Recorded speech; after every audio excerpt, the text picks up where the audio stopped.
এই চাচা রাখেন রাখেন, এই নেন আপনার ভাড়া। আপনার ভাড়া তো 10 টাকা, 20 টাকা দিলাম। আমি চাকরি পেয়েছি তো, একটা চা খাবেন? হ্যাঁ ঠিক আছে। বা একটা খুশির খবর আছে আব্বা, আমি ওহি ইন্টারন্যাশনাল আইটি ফার্মে জব পেয়েছি। এই যে জয়েনিং লেটার দিয়েছে। এই কোম্পানি কাজ করবি এখানে? আইটি কোম্পানি বাবা, আমি এখানকার সফটওয়্যার ইঞ্জিনিয়ার। হয়েছে হয়েছে, এমন একটা ভাব করছিস যেন দুনিয়াটা উদ্ধার করেছিস। তোর স্যালারি কত ওখানে শুনি? 80,000 বাবা। ঠিক আছে, যা ভেতরে যা, ফ্রেশ হয়ে নে। এত বড় একটা কোম্পানিতে এত ভালো পোস্টে চাকরি পেলাম, তাও আব্বা খুশি হলো না? কি ব্যাপার, ছেলে এত ভালো চাকরি পেয়েছে, তারপর বাবার মন খারাপ? দেখি ভিতরে গিয়ে দেখি কি হচ্ছে। আমি কি কখনোই আব্বাকে খুশি করতে পারবো না? এত বড় একটা অর্জনেও আমার আব্বা আজ আমাকে বুকে টেনে নিল না। ও ভাই, এসেছো তুমি? শো। কি ব্যাপার মিঠু, সুমন যে চাকরিটা পেয়েছে সেটা ভালো কোনো কোম্পানিতে চাকরিটা হয়নি? না না, ভালো না মানে? এটা অনেক ভালো কোম্পানি, অনেক বড় মানের কোম্পানি। তাহলে ছেলে চাকরি পেয়েছে, তুই খুশি না?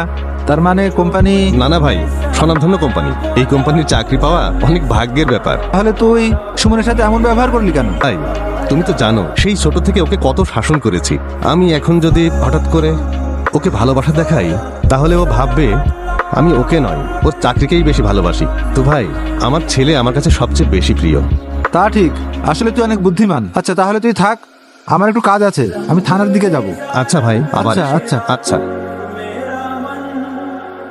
বা, আমি আপনাকে ভুল বুঝেছিলাম। আমি আপনাকে অনেক ভালোবাসি। সারা জীবনে এত ভালো রেজাল্ট করেছি, এখন এত ভালো একটা চাকরি পেলাম, তবু বাবা খুশি না। আসলে বাবা তো আমাকে কখনো ভালোই বাসেনি, সারা জীবন খালি শাসন আর অবহেলাই করেছে। এটা আসলে আমার নিজের বাবা কিনা তাও এখন সন্দেহ হয়। এটা অনেক ভালো কোম্পানি, স্বনামধন্য কোম্পানি।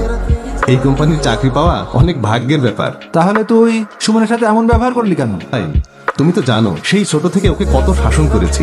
আমি এখন যদি হঠাৎ করে ওকে ভালোবাসা দেখাই, তাহলে ও ভাববে আমি ওকে নয়, ওর চাকরিকেই বেশি ভালোবাসি। কিন্তু ভাই, আমার ছেলে আমার কাছে সবচেয়ে বেশি প্রিয়।